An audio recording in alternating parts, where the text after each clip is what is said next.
치밀하게 반역을 준비한 압살롬이 헤브론에서 쿠데타를 일으켜서 대규모 군대를 이끌고 예루살렘으로 향하고 있다는 소식을 들은 다윗은 신발도 신지 못한 채 급하게 예루살렘을 떠나 광야로 도망하게 됩니다. 모든 정황을 보면 압살롬의 쿠데타가 완벽하게 성공하는 것처럼 보였지만 그 배후에, 이미 보이지 않는 배후에 하나님께서는 하나님의 방법으로 다윗을 돕고 계셨습니다. 오늘은 하나님께서 어떻게 다윗을 도우셨는지, 그리고 우리 삶에 어떻게 하나님이 도움의 손길을 베푸시는지를 이 사례를 통해서 한번 살펴보고자 합니다. 하나님께서 다윗을 도우시는 방법, 즉 하나님의 방법 첫 번째는 모두가 압살롬의 편에 서는 상황에서도 끝까지 다윗의 편에 서서 다윗을 돕는 이들을 세우시는 것입니다.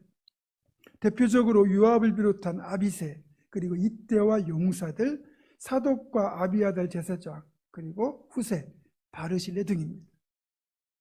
압살롬을 피하여 급히 예루살렘을 떠나는 다윗을 이렇게 요압과 아비새, 이때와 용사들이 경호하면서 감람산을 넘어갈 때 이제 또 예루살렘에 머물고 있던 사독과 아비아달 두 제사장이 언약궤를 메고 다윗을 얼른 따라 나옵니다. 하지만 다윗은 사독과 아비아달 두 제사장에게 언약궤를 메고 예루살렘으로 다시 돌아가라고 그렇게 지시하죠.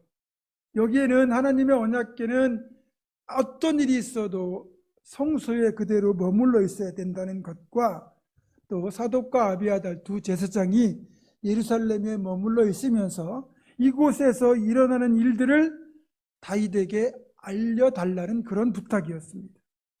그래서 사독과 아비아달 두 제사장은 언약궤를 메고 다시 예루살렘으로 돌아가서 머물러 있게 되죠. 그리고 이후에 진행되는 상황은 이렇습니다. 다윗의 오랜 친구였던 아렉 사람 후세가 도망하는 다윗을 찾아와서 다윗을 만나게 되는데, 그때 다윗의 부탁을 받고 예루살렘으로 가게 됩니다. 지금 나를 따르지 말고 예루살렘에 들어가서 다윗을 버리고 압살롬의 편에 선 것처럼 해서 압살롬의 계략이 무력화되도록 그렇게 일을 해달라는 부탁이었어요. 그래서 후세는 예루살렘으로 돌아가서 자신이 다윗을 버리고 압살롬의 편에 서기로 한 것처럼 행동합니다. 이런 후세의 의중을 알아차리지 못하고 압살롬은 후세를 압살롬의 참모팀에 들이게 되죠. 그리고 이제 압살롬과 모든 참모들이 모여가지고 어떻게 하면 다윗을 제거할 수 있을까를 의논하게 되는데, 이때 아히도벨이 제시한 전략은 이겁니다. 지금이라도 빨리 군대를 이끌고 아직 전열이 정비되지 않은 다윗의 부대를 추격해야 된다. 그래서 그 중에서 다윗만 제거하면 게임 끝이다. 상황이 깔끔하게 정리된다. 사실 이 전략은 하나님께 물어받은 것과 같은 기가 막힌 전략이었습니다. 이런 아히도벨의 전략을 듣는 후세는 가슴이 철렁철렁합니다. 만약에 이 전략이 채택되면 다윗은 재기할 기회조차 얻지 못하고 끝날 걸 알았기 때문입니다. 왜냐하면 지금 다윗이 지나고 있는 이 여리고의 요단 나루터까지는 거리가 예루살렘에서부터 27km 정도밖에 안 됩니다. 그러니까 말을 탄 기병대가 추격을 한다면 금세 따라잡을 수 있는 거리였기 때문에 결코 안심할 수 있는 상황이 아니죠.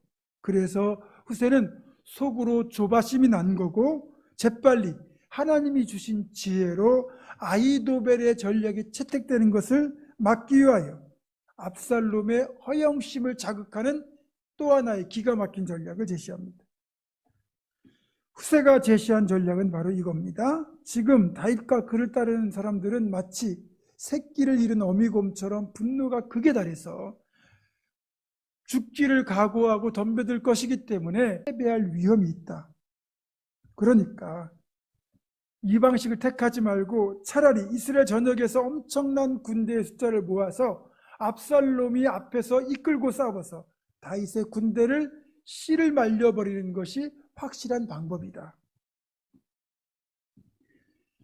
아히도벨이 제시한 전략과 후세가 제시한 전략 중에서 당연히 아히도벨의 전략이 훨씬 더 탁월하고 뛰어난 전략입니다. 그런데 압살롬은 아히도벨의 전략은 뭔가 좀 비겁해 보이는 거예요. 그러나 후세가 제시한 전략은 폼이 나잖아요. 자기가 수많은 군대를 모아서 이끌고 군대에 선봉에 서서 그 군대를 이끌고 승리를 거둔다면 자기는 영웅이거든요. 그래서 아히도벨의 전략 대신에 후세가 제시한 전략을 채택합니다. 여기에 하나님이 다윗을 도우시는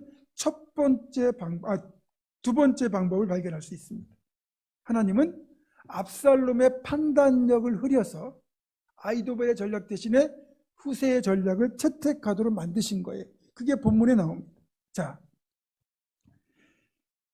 하나님은 아히도벨의 전략이 아무리 뛰어나다 할지라도 압살롬의 생각을 바꾸시는 거예요.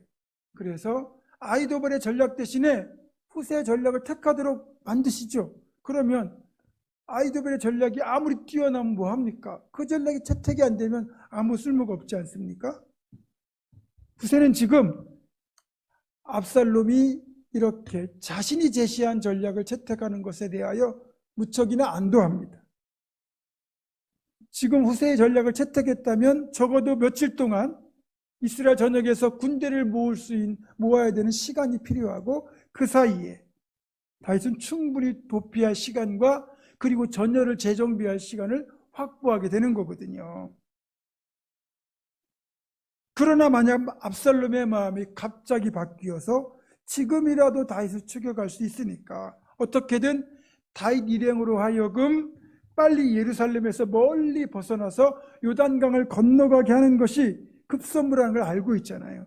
그리고 지금 아히도벨이 제시한 전략은 이렇고 내가 제시한 전략은 이런데 현재로는 아히도벨이 이런 압살롬이 내가 제시한 이 전략을 채택했기 때문에 만약에 이 전략으로 압살롬이 공격을 한다면 이러이러한 대비책을 만들어서 준비하셔야 됩니다.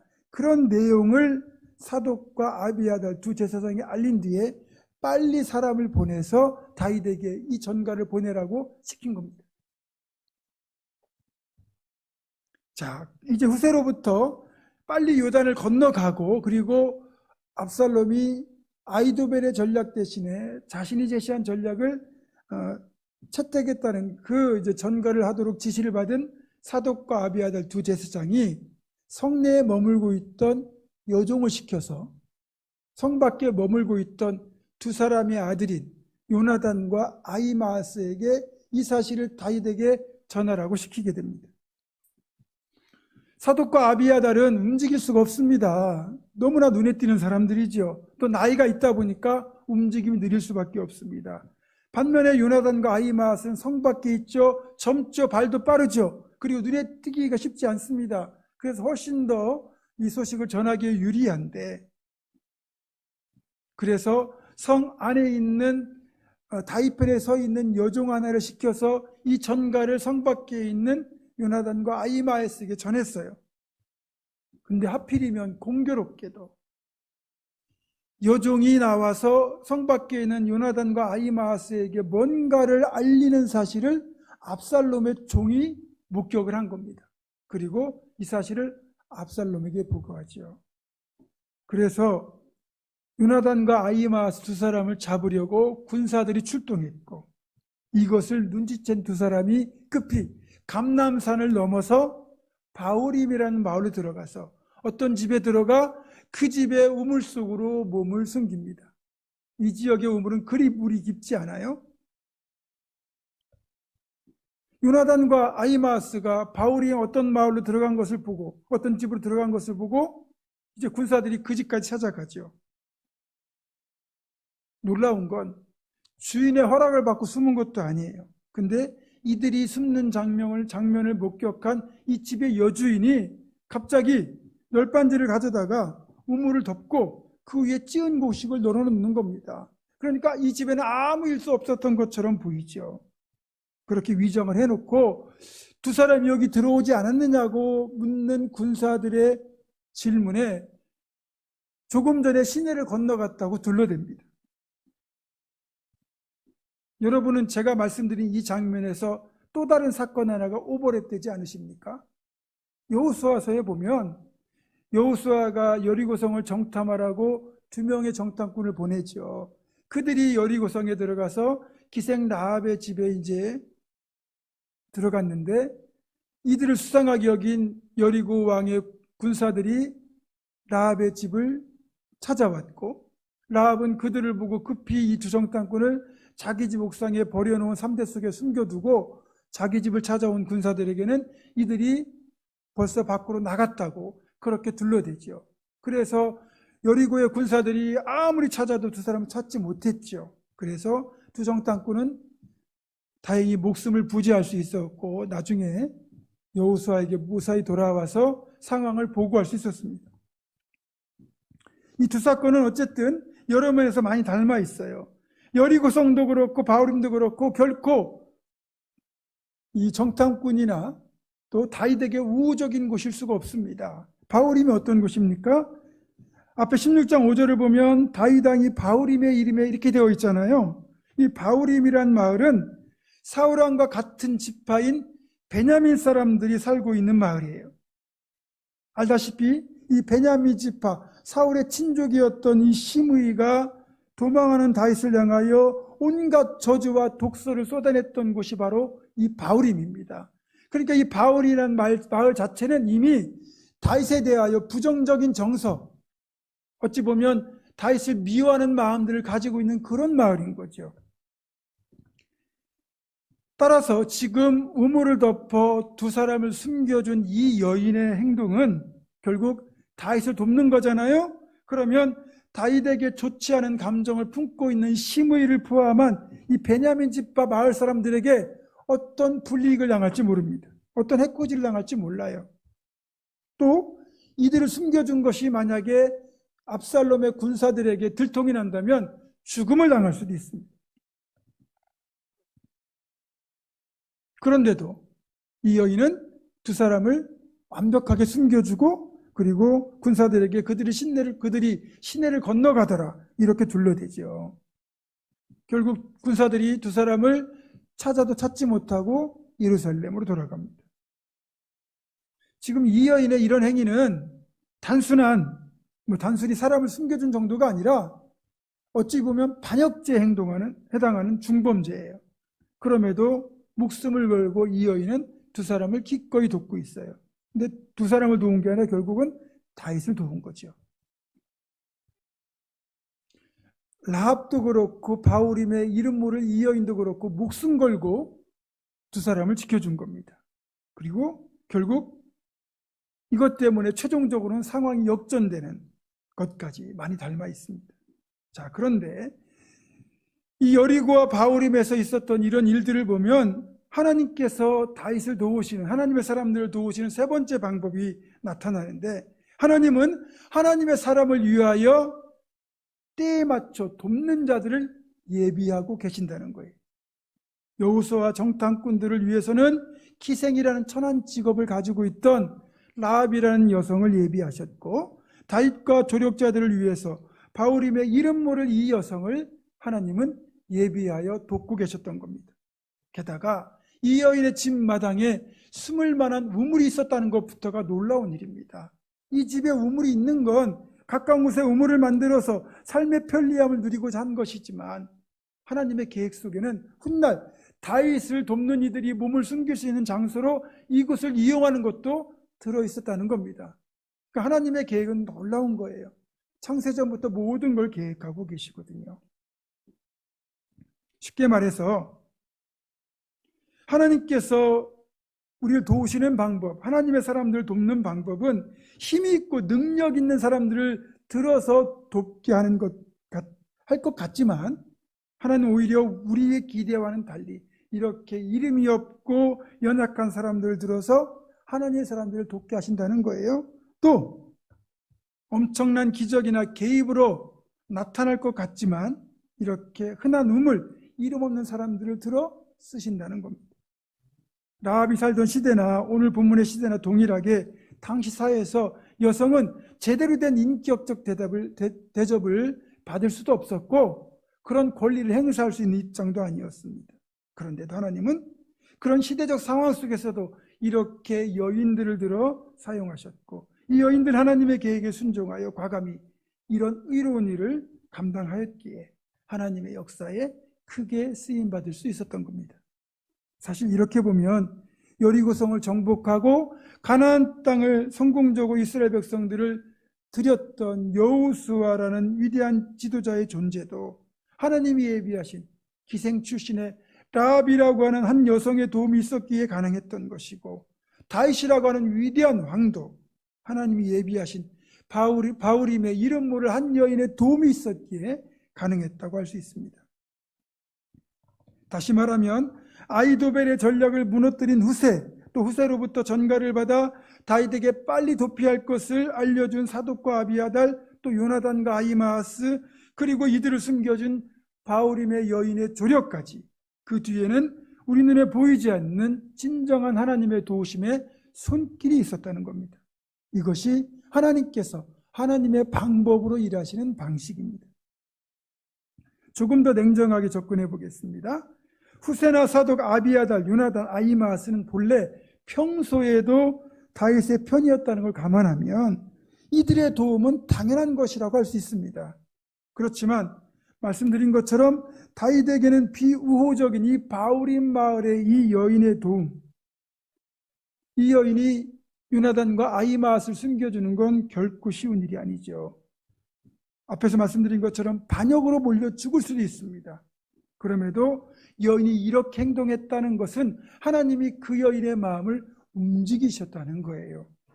그리고 무엇보다 요나단과 아히마아스를 죽여가던 군사들이 이 여인의 말을 그대로 믿고 그리고 돌아갔다는 것도 놀라운 일이죠.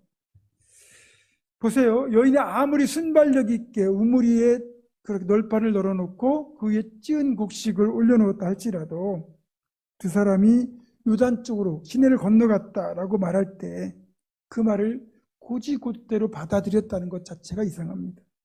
여러분, 속인다고 다 속습니까? 감춘다고 다 감춰집니까?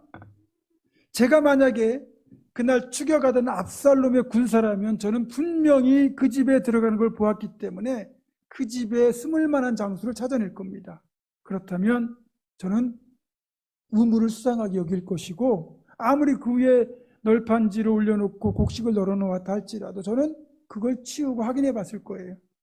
그런데도 여인의 말을 군사들이 곧이곧대로 믿고 그냥 떠나잖아요. 하나님이 이 군사들로 하여금 이 여인의 말을 그대로 믿게 하셨다는 거예요. 제가 지난번 칼럼에도 썼지만 이북에서 월남하신 어떤 장로님의 이런 간증이 있습니다. 이분은 6.25 때 북한에서 공산군을 피해 월남하신 분인데, 이분이 당시 중학생이었을 때 갑자기 살고 있던 고향집에 공산군이 들이닥쳤답니다. 청년들은 물론이고 청소년들까지 붙잡아서 의용군으로 끌고 가려고 집집마다 샅샅이 수색해서 젊은이들을 끌어가는데 자기 집 차례가 되었답니다. 급한 마음에 이분이 자기 집 그 추수나락을 쌓아둔 곡식단 낫가리 속에 숨었는데 공산군이 낫가리가 수상한 거예요. 그래서 낫가리 구석구석을 대검으로 찔러댄 겁니다. 그런데 용케도 대검에 찔리지 않고 피할 수 있었답니다. 문제는 공산군이 가지 않고 이곳을 주둔지로 사용하는 거예요. 그래서 며칠을 머물러 있게 된 거죠. 지금 낫가리 밖으로 나가면 공산군에게 들통이 나서 붙잡혀 갑니다. 나갈 수가 없죠. 문제는 시간이 흐르니까 배가 고픈 겁니다.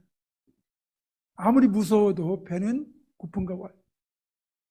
마침 그때 저 높은 곳에서 까마귀가 날아가는 소리가 들렸습니다. 까마귀 소리를 듣는 순간 문득 하나님께서 까마귀를 보내어 엘리야 선지자를 먹이셨다는 성경 말씀이 생각나서 즉시 기도를 드렸습니다. 하나님, 엘리야를 먹이셨던 것처럼 저도 먹여주십시오. 그렇게 기도를 드린 지 얼마 지나지 않아서 놀라운 일이 일어납니다. 마당에 있던 암탉 한 마리가 이분이 숨어있는 낫가리 안으로 들어와서 거기에 알을 낳는 겁니다. 그래서 암탉이 갓 낳은 따끈한 달걀을 먹으며 배고픔을 견딜 수 있었는데, 공산군이 돌아갈 때까지 매일 그렇게 이 암탉이 이 낯가리 들어와서 알을 낳더랍니다. 그래서 공산군이 돌아갈 때까지 무사히 버틸 수 있었대요. 하나님의 방법이 이렇게 놀랐습니다. 다윗 왕과 관련된 이런 이야기도 전해집니다. 다윗 왕이 이제 왕이 되기 전 사울 왕을 피해 도망 다닐 때 이야기입니다. 평소 다윗은 거미를 별로 안 좋게 생각했습니다. 뭐 시도 때도 안 가리고 장소도 안 가리고 아무데나 거미줄을 치는 쓸모없는 곤충이라고 생각을 하고 있었어요. 그런데 한 번은 사울이 자신을 추격하는 바람에 급하게 가까운 동굴 안으로 숨었습니다. 그런데 갑자기 동굴 입구에서 거미 한 마리가 나타나더니 부지런히 거미줄을 치는 겁니다. 이 거미줄을 다 쳤을 때쯤 사울 왕의 군사들이 동굴 입구에 도달했습니다. 그리고는 동굴 입구에 쳐져 있는 거미줄을 보고는 거미줄 쳐져 있는 거 보니까 여긴 사람이 안 들어갔다. 그리고 그냥 돌아가더랍니다. 여러분 놀랍지 않습니까? 하나님은 이렇게 하나님의 사람들을 돕기 위하여 때로는 바울임 마을에 이름 없는 여인을 들어 쓰시기도 하고 몸을 숨길 수 있는 우물을 예비하시기도 하고 또 거미나 암탉 같은 미물을 들어 사용하시기도 합니다. 하나님이 예비하신 이 바울임 마을의 이 여인의 도움으로 인해서 요나단과 아히마아스는 군사들에게 들키지 않고 무사히 그곳을 빠져나가 다윗에게 이 사실을 알렸고 다윗은 이 정보를 통하여 요단강을 건넌 뒤에 전열을 정비하여 드디어 전세를 역전시킬 수 있었습니다. 저도 기가 막힌 하나님의 도우심을 경험한 적이 있습니다. 제가 그때 38살인가요? 제가 청년부 부장을 하고 있을 때인데 청년부 임원들 리더들하고 충남 대천의 한화콘도로 1박 2일 MT를 갔다가 이제 부여 쪽으로 부여 사는 청년인데 자기 부모님 댁에 들려서 한번 식사를 하고 가자고 그래서 대천에서 부여 방향으로 운전을 해가다가 이제 시골길이잖아요. 그래 경운길을 피하다가 그만 이 시골 수로 쪽에 그 승합차의 오른쪽 앞바퀴가 내려앉은 겁니다. 거기 타고 있던 청년들 한 7, 8명이 아무리 밀어도 끄떡도 하지 않았습니다. 근데 지금처럼 긴급 출동이 있는 것도 아니고 어떻게 해야 되는지 이게 발을 동동 구르고 있는데 마침 그 길을 지나가던 우편 배달부가 저희를 보더니 안타깝게 여기더니 갑자기 핸드폰을 꺼내가지고 전화를 하는 겁니다.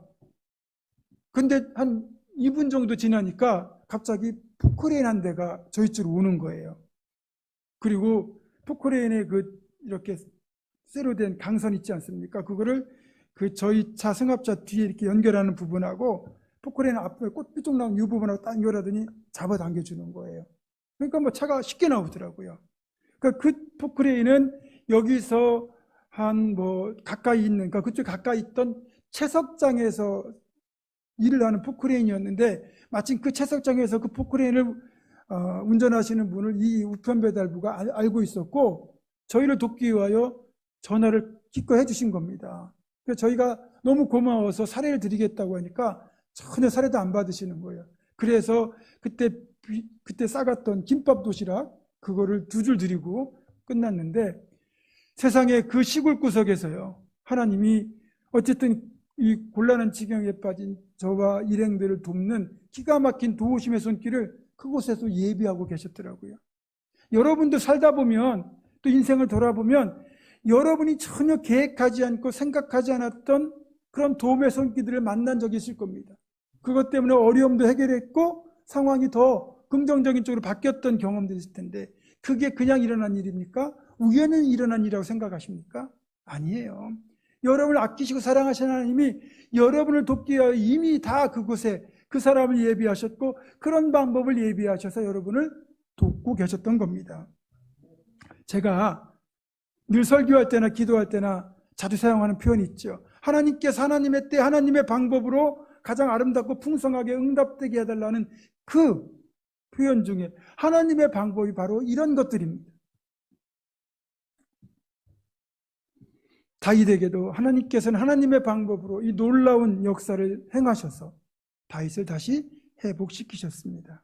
사랑하는 성도 여러분, 우리가 살아오는 동안 이런 하나님의 놀라운 하나님의 방법으로 오시는 도우심의 손길이 있었지만 앞으로도 계속했을 겁니다. 따라서 우리가 다윗처럼 믿음으로 의로운 길을 걸어가려고 한다면 아무리 그 길에 대적이 있고 또 고난이 닥친다 할지라도 하나님께서 반드시 하나님의 방법으로 우리를 지키시고 우리의 발걸음을 안전하게 지켜주실 것입니다.